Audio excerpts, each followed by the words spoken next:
Shireland serves an interesting community. 3 of the most deprived wards in England we serve. It's a strange community in that it's a sort of fairly nomadic, very changing community. In terms of deprivation, economically hugely deprived. In terms of cultural richness, hugely rich. Shireland's an unusual school in that about a third of the children are Muslim, either Pakistani Muslim, Bangladeshi or now Somali Muslim. And then about a third of the children, their families would be of Indian descent, predominantly Sikh Punjabi but also Hindu. And then a growing African community. It used to be an African Caribbean community, and in my 11 years here that's one of the things that's changed dramatically.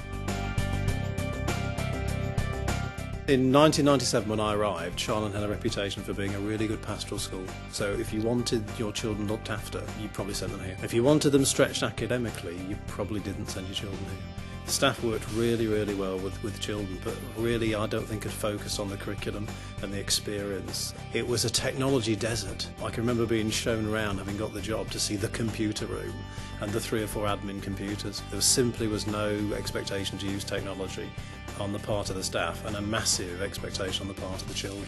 The vision in 1997 was to actually just make the children and the staff believe. The most stark thing that I came into was a school that was hugely caring but not desperately aware of what to do next. Leadership in the school had been very focused on the fact that the children were very deprived, so we needed to compensate, but it only ever seemed to be a social compensation.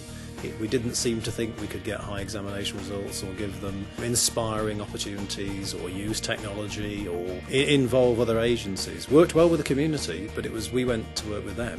There wasn't a huge notion of actually getting people to work in here. I think I shocked the staff because one of the first things I said is, you won't see me. I won't be in this office. I will be outside. The only way I'll change the perception of Shireland is to be out there changing the perception of the community and working with the families. And I said to them, and I'm sure some people must have been worried, in the next 10 or 12 years we'll have a big network. It'll be driven by technology. There'll be families logging on to see what you're doing, how their kids have done. There'll be galleries, there'll be all sorts of things. We'll have online homework, and I'm convinced a lot of staff must have thought, nah, this is never going to happen. 11 years on, most of that is happening. Some of it, we've actually gone further.